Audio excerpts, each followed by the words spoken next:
এবারে আইডিওগ্রাফিক এবং নোমোথেটিক সম্পর্কে মূল পার্থক্য আলোচনা করব। ঠিক আছে, সহজ কথায় সহজ ভাষায় আইডিওগ্রাফিক এবং নোমোথেটিকের মধ্যে যে মূল পার্থক্য তা হলো আইডিওগ্রাফিকের ক্ষেত্রে, অর্থাৎ যেটা বলা হয় যে আইডিওগ্রাফিকের বাংলা কি, তো আইডিওগ্রাফিকের কোনো বাংলা নেই। আইডিওগ্রাফিক মানে হলো আইডিওগ্রাফিক এবং নোমোথেটিক মানে হলো নোমোথেটিক। তো আইডিওগ্রাফিক কি? আইডিওগ্রাফিক বলছে যে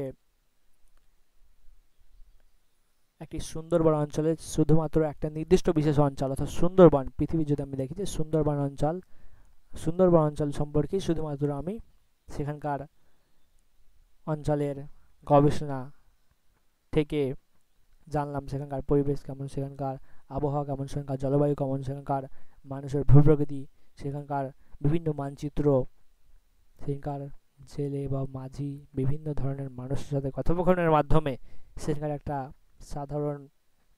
সেখানকার একটা সেই বিশেষ ভৌগোলিক অঞ্চলে বা স্থানের গভীর এবং অনন্য বৈশিষ্ট্য আমি সেখান থেকে সংগ্রহ করলাম। ঠিক আছে, কিন্তু নোমোথেটিকের ক্ষেত্রে কি বলা হচ্ছে?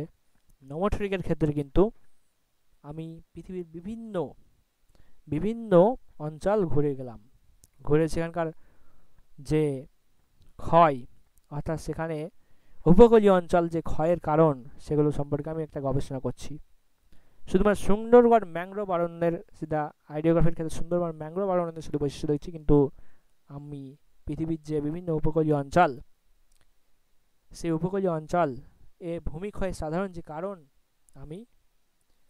কারণ আমি জানছি। সেখানে সাধারণ কারণ কি, সেখানকার সমুদ্র স্রোত হতে পারে, সমুদ্র বক্ষের উচ্চতা বাড়লে ভূমিক্ষয়ের হারও বাড়ে। সেখানকার বললাম যে সমুদ্র বক্ষ অর্থাৎ সমুদ্রের জলের যে মূল সমুদ্রপৃষ্ঠের উচ্চতা, সমুদ্রের জলের পরিমাণ বাড়লে, সমুদ্রের জল কখন বাড়বে, যখন গ্লোবাল ওয়ার্মিং ঘটবে, এছাড়াও বিভিন্ন কারণে বৃষ্টিপাত বেশি হলে সেখানে সমুদ্র জলের জোয়ার বা ভাটা সেখানে তৈরি হলে সেখানে বিভিন্ন কারণে সেখানে উপকূল ক্ষয়প্রাপ্ত হবে।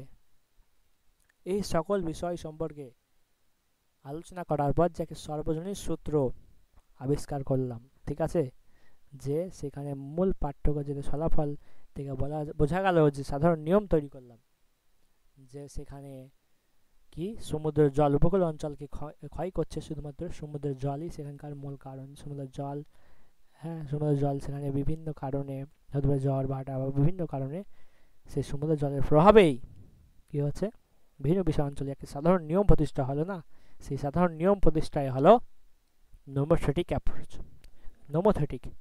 তো আইডিওগ্রাফিক ভিএস নোমোথেটিক এর মূল পার্থক্য হলো এটাই। ধন্যবাদ।